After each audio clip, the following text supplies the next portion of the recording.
바울은 끊임없이 감사하는 사람이었습니다.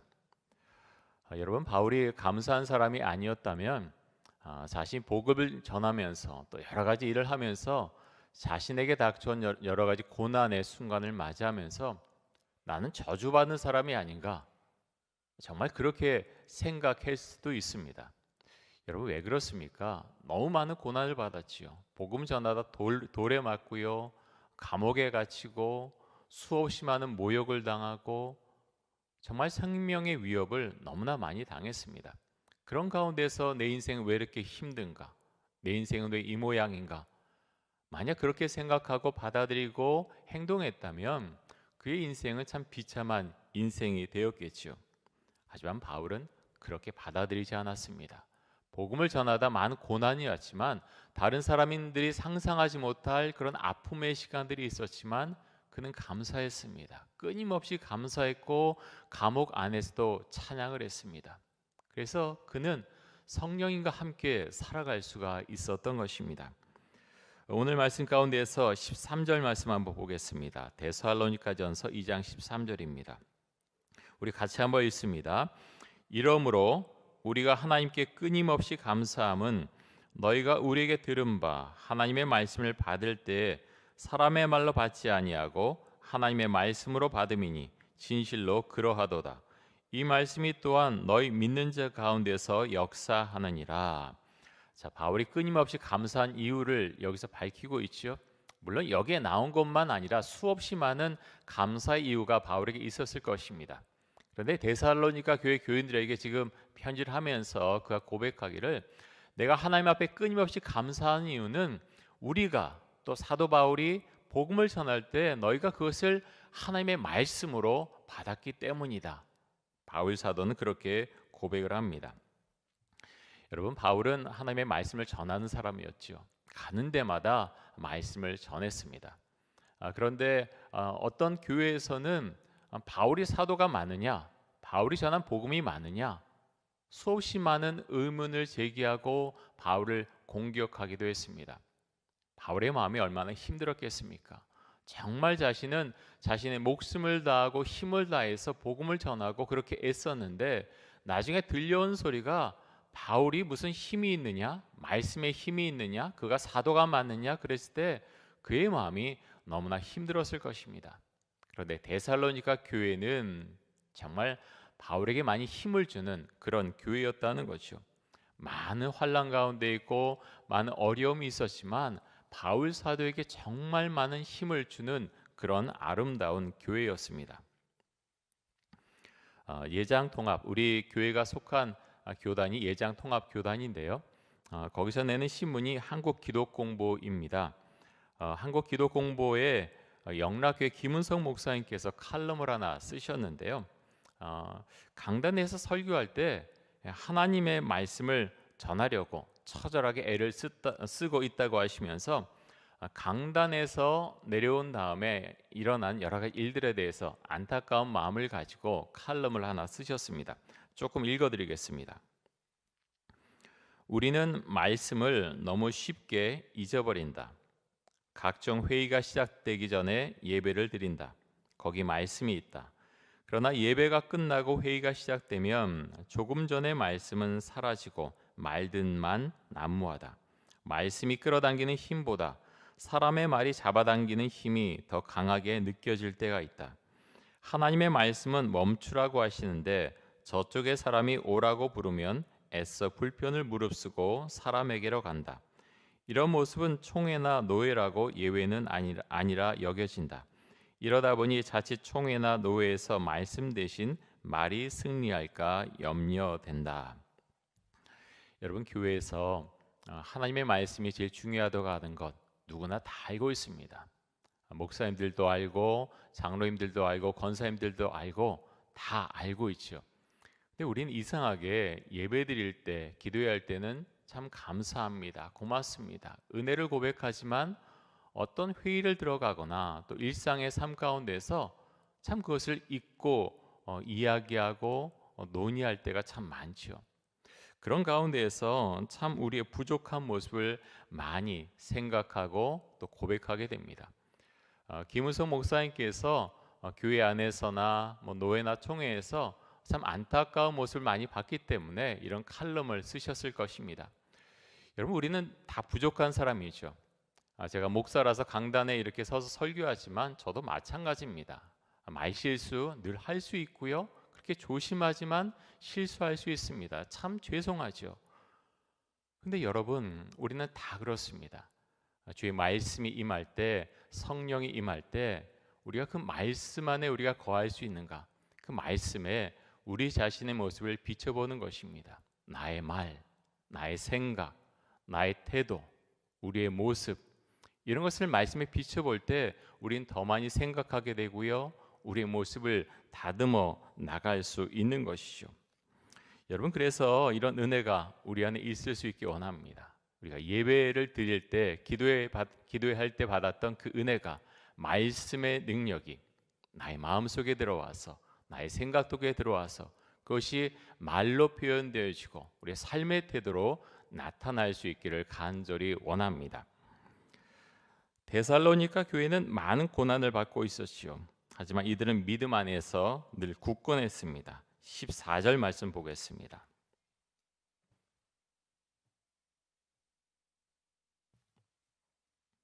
형제들아, 너희가 그리스도 예수 안에서 유대에 있는 하나님의 교회들을 본받은 자 되었으니 그들이 유대인들에게 고난을 받음과 같이 너희도 너희 동족에게서 동일한 고난을 받았느니라. 여러분, 유대에 있는 교회들, 특별히 예루살렘 교회 정말 많은 고난을 받지요. 같은 동족이지만 정말 많은 고난을 받게 됩니다. 그렇게 고난을 받았을 때 교회는 흩어지죠. 교회가 모여 있을 수가 없는 거예요. 흩어집니다. 하지만 믿음을 가지고 흩어집니다. 이들이 흩어졌을 때 어떻게 됩니까? 그냥 낙담하고 이제는 이런 믿음 끝이다라고 하지 않았지요? 자신 속에선 그 복음을 쏟아냅니다. 가는 곳마다 드러냅니다. 그래서 복음을 전하고 가는 곳마다 교회가 세워지게 되지요. 여러분, 사람은 너무 편안하면은 안주하게 되는 경향이 있는 것 같습니다. 누구나 그렇죠. 때로 그래서 하나님께서 그런 우리의 모습을 알기 때문인지 교회에 어려움을 주실 때가 있습니다. 이상하게 사람들은 자신의 삶 가운데 어려움이, 고난이 다가왔을 때 더 많은 은혜를 경험하고 더 많은 감사를 고백하게 됩니다. 데살로니가 교회 교인들도 마찬가지였죠. 많은 고난을 당했지만 그 안에 믿음이 성장했고요, 그 안에서 감사의 고백을 더 많이 할 수 있었습니다. 사도행전 17장에 보면 데살로니가에 살고 있던 유대인들이 이 도시에 살고 있던 불량배들을 선동해서 소동을 일으킵니다. 그러니까 데살로니가 교회는 유대인들과 또 같이 살던 그 동족들에게서 함께 로마인들에게서 핍박을 받았다고 할 수 있겠습니다. 여러분, 예수를 믿는다는 이유로 인해서 같은 동족에게 핍박을 당하게 되는 것, 또 가족에게 어려움을 당하는 것, 참 그런 미움을 받게 되면 참 많이 어렵습니다. 여러모로 이제 마음도 어려워지고 삶도 힘들게 되지요. 바울은 이런 아픔이 어떤 아픔인지 이미 잘 알고 있었습니다. 그가 유대교에 앞장서서 그렇게 행하다가 예수 믿는 사람으로 바뀌었을 때 유대교로부터 엄청난 핍박이 왔지요. 바울을 죽이려고 하는 사람들이 얼마나 많은지 모릅니다. 여러분, 한번 생각해 보십시오. 정말 예수를 나의 구주로 믿고서 그렇게 고백하고 예수님을 사랑하고 그 사랑을 전하고 복음을 전하고 살기로 그렇게 작정했는데 나를 죽이려고 하는 사람이 수없이 많습니다. 가는 곳마다 위험합니다. 얼마나 많은 압박이 있었겠습니까? 근데 바울은 돌아서지 않습니다. 왜 돌아서지 않습니까? 예수님을 정말로 믿기 때문에 그는 돌아서지 않습니다. 나의 생명은 이곳에서 끝나는 게 아니다. 나에게 영원한 생명을 주시는 예수님, 그분이 나의 주님이시다. 나의 구원자이시다. 분명한 믿음의 고백이 있었기 때문에 바울은 자신의 생각을, 자신의 믿음 고백을 돌이키지 않습니다. 여러분, 바울은 성경에 자세히 나오진 않지만 가족들에게도 참 많은 어려움을 당했겠죠. 물론 나중에 어떻게 되는지 잘 모르겠습니다. 복음을 열심히 전했겠죠. 근데 그런 가운데서 그런 과정 가운데서 정말 많은 어려움이 있지 않았겠습니까? 교회 안에는 어, 참 많은 가족들이 있지만 그 가족들 가운데서 혼자만 교회 오시는 분들도 있습니다. 참 마음이 어렵지요. 교회 전체 이제 가족들 전체가 교회 다니는 분들 보면서 이렇게 혼자 오시는 분들은 참 부러운 생각을 많이 갖습니다. 정말 부럽겠지요. 나는 왜 이렇게 힘든가? 내가 이제 교회에서 어떤 봉사를 하고 예배드리고 가면은 다른 가족들은 가서 이렇게 함께 즐겁게 감사하면서 봉사하고 함께 가는데 나는 집에 들어가면 왜 이렇게 또 싫은 소리를 듣고 어려움을 당해야 되나? 그런 마음이 들 수도 있습니다. 그런데 여러분 이상하게 그런 가운데서 믿음이 더 자랍니다. 그런 가운데에서 주를 더 찬양하게 되고요. 그런 가운데에서 하나님 앞에 더 감사의 고백을 하게 됩니다. 그 어려움을 이겨내기 위해서 더 많이 기도하게 되고요. 그래서 더 많은 은혜가 넘쳐나게 되는 거죠. 여러분 그래서 혼자 교회 다니는 분들이 계시다면 힘을 내시기 바랍니다. 주께서 은혜 주셔서 정말 모든 가족들이 주 앞에 나오는 그런 순간이 오리라고 믿습니다. 기도하면서 힘을 내시기 바랍니다. 바울 사도는 데살로니가 교인들을 정말로 자랑스러워했습니다. 19절과 20절 말씀 보겠습니다.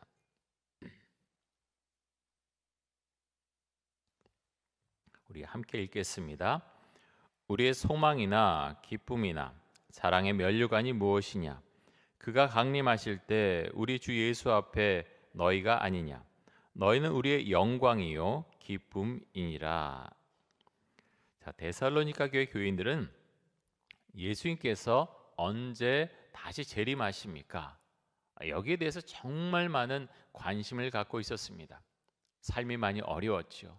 또 말씀을 받았는데 핍박이 왔을 때 더 많이 그런 생각이 사실 들어가게 됩니다. 그래서 여기에 대해서 관심이 많았는데 바울 사도가 이렇게 큰 칭찬을 합니다. 예수님께서 재림하실 때 우리의 소망과 기쁨과 자랑스러운 면류관은 바로 데살로니가 교회 교인들 바로 너희들이다. 바울은 이렇게 이들을 크게 칭찬합니다. 여러분 우리의 믿음이 이들의 믿음을 닮아갈 수 있기를 간절히 원합니다. 코로나19 때문에 한국 교회가 많은 타격을 받았지요. 믿음이 굳건하신 어르신들은 괜찮은데 특별히 젊은 세대들의 믿음이 많이 흔들리고 있습니다. 언론에서 계속 교회에 대한 비판적인 기사들을 많이 쏟아내고 있고요. 방송도 많이 하고 있죠. 또 교회에 대한 실망도 있어서 여러 가지 갈등이 젊은 분들 가운데 많이 있습니다. 그래서 여러분 많은 기도가 필요하고요. 또 많은 관심과 격려가 필요합니다. 무엇보다도 하나님의 말씀을 하나님의 말씀으로 받는 은혜가 우리에게 필요할 것입니다. 바울이 있던 세대와 다르게 우리에게 정말 은혜로운 것은 우리에게는 성경이 있다는 것입니다. 여러분 성경이 우리나라에 얼마나 많습니까? 번역본도 많고요. 또 마음만 먹으면 그 잘 인쇄된 그 성경을 우리는 언제든지 읽을 수가 있죠. 또 들을 수도 있습니다. 은혜로운 설교를 정말 듣고자 하면 저 말고도 이제 굉장히 많죠. 방송에서 또 여러 유튜브를 통해서 정말 좋아하는 분의 그 좋아하는 목사님의 은혜로운 설교를 언제든지 들을 수도 있습니다. 중요한 건 그 말씀이 우리의 심령에 감동을 주고 우리 마음속에 자리 잡고 있느냐 하는 것입니다. 여러분 믿음이 현재 진행형이라는 건 우리가 너무나 잘 알고 있습니다. 그렇죠? 우리의 믿음이 우리의 마음이 어렵고 힘들 때도 있지만 성령께서 우리의 마음을 잡아주시면 우리가 그 믿음 가운데서 살아갈 수가 있습니다. 그래서 여러분 말씀이 들어가면 우리의 생각은 달라지게 되어 있습니다. 말씀이 들어가면 분명히 말이 달라지고요. 말씀이 들어가면 삶의 자세가 달라집니다. 바울이 대표적인 사람이었죠. 예수님을 만나고 나서 그는 모든 것이 바뀌었습니다. 삶의 목표도 달라졌고요. 복음을 전하면서 그의 성품도 변화되어져 갑니다. 그는 더 성숙한 사람으로 변화되었습니다. 저는 이제 우리 모두가 그렇지요. 바울의 모습을 본 적은 없지만 그런 생각을 합니다. 바울의 눈빛 같은 것도 이제 나이가 좀 들어가고 복음을 전하면서 숱한 어려움 겪으면서 정말 부드러워지지 않았을까 그런 생각을 합니다. 모습이 그렇지요. 은혜 속에 살고 정말 주의 성령께서 모든 걸 인도하시면 모든 것이 변하는 것, 사람의 표정, 마음, 삶의 태도, 자세 그런 모든 것이 변하는 것이 사실은 당연한 거죠. 그래서 우리가 참 그것을 생각하면서 나는 변하고 있는가? 다른 사람을 보지 말고 우리 스스로를 한번 살펴보면 좋겠습니다. 거울도 한번 보면서 우리 표정도 한번 살펴보고요. 주님, 저는 변화되고 있습니까? 저는 변하고 있습니까? 주 앞에 기도하면서 한번 우리의 모습을 점검해 보면 좋겠습니다. 바울 사도는 어제 보았던 이 말씀 가운데서 그런 고백을 하죠. 하나님을 기쁘시게 하려고 이 사역들을 감당하고 있습니다. 모든 관점이 거기에 있습니다라고 고백을 합니다. 이 고백이 우리의 고백이 될 수 있기 원합니다. 하나님께서 나의 말을 통해서, 나의 삶의 태도를 통해서, 나의 삶을 통해서 정말 기뻐하실까 늘 생각하면서 기도하면서 우리의 삶을 살아갈 수 있기를 간절히 원합니다. 특별히 이제 현장 예배에 참석하시고 또 지금 이 시간 온라인 기도에 참석하신 우리 성도님들 늘 주의 은혜 가운데 살아가시고요. 늘 기도하시면서 내일 이제 추수감사 주일인데요. 정말 감사의 고백을 생각하고 또 교회에서 나눠드린 그런 그 노란 용지 있지요. 거기에 아직 10가지 감사 제목 쓰지 못하신 분 계시면 한번 써보시고요. 용지가 없으신 분들은 집에서 종이 한 장 좀 내놓고 한번 써보시면 좋겠습니다. 주께서 나에게 어떤 감사의 은혜를 주셨는가 쓰면서 그것을 한번 쓰고 또 주 앞에 감사의 기도 제목을 올려드리는 그런 은혜가 있기를 간절히 원합니다. 우리 함께 기도하겠습니다. 이 시간 기도할 때 주님, 감사의 언어를 사용하게 하여 주옵소서. 말이 달라지게 해주시고 하나님께서 보실 때 기뻐할 수 있는 삶의 자세를 갖게 하여 주옵소서. 끊임없이 감사의 말을 하는 훈련을 하게 하여 주옵소서.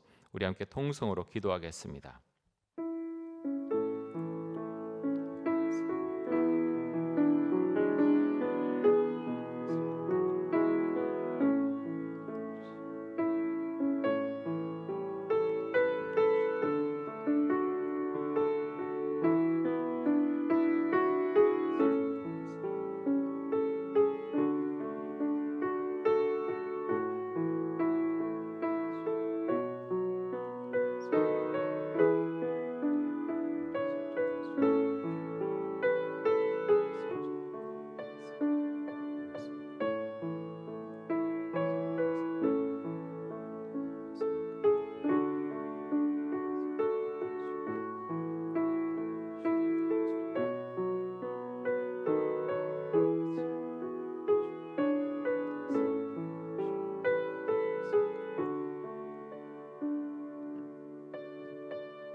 하나님 감사합니다.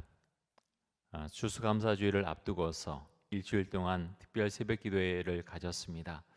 하나님, 주 앞에 감사의 고백을 우리가 끊임없이 할 수 있길 원합니다. 각자가 다른 삶의 정황 가운데 있습니다. 하지만 주님, 어떤 상황에 있든지 간에 정말 바울처럼 그렇게 주 앞에 감사의 고백을 할 수 있기를 간절히 원합니다. 우리 성도님들에게 힘 주시고 특별히 육체 질병으로 힘들어하는 분들 계십니다. 주께서 회복의 은혜를 주시기를 간절히 원합니다. 몸도 회복되고 또 심령이 또 마음이 괴롭고 어려운 분들도 있습니다. 마음의 회복을 주시고 하나님 주 안에서 우울한 마음 가운데 있지 않도록 주의 성령님께 의지하도록 해주시고 말씀이 우리의 삶을 이끌어가는 그런 은혜를 우리가 삶 가운데 맛볼 수 있기를 간절히 원합니다. 우리 전동교회 가운데 늘 함께 해주시고 주의 성령님께서 우리 교회 모든 것을 친히 이끌어 주옵소서. 지금은 우리 주 예수 그리스도의 은혜와 하나님 아버지의 놀라우신 사랑과 성령의 교통하심이 주 앞에 늘 감사의 고백을 하면서 주님께서 우리의 인생의 모든 것을 이끌어 주심을 믿음으로 고백하며 그 주님과 함께 인생의 모든 순간을 함께 가고자 하는 이곳에 모인 모든 주의 백성들 위해 또 온라인으로 기도에 참여한 모든 성도님들 위해 그 가정들 위해 또 우리 이촌동 교회 위에 영원토록 함께 하시기를 간절히 축원하옵나이다. 아멘.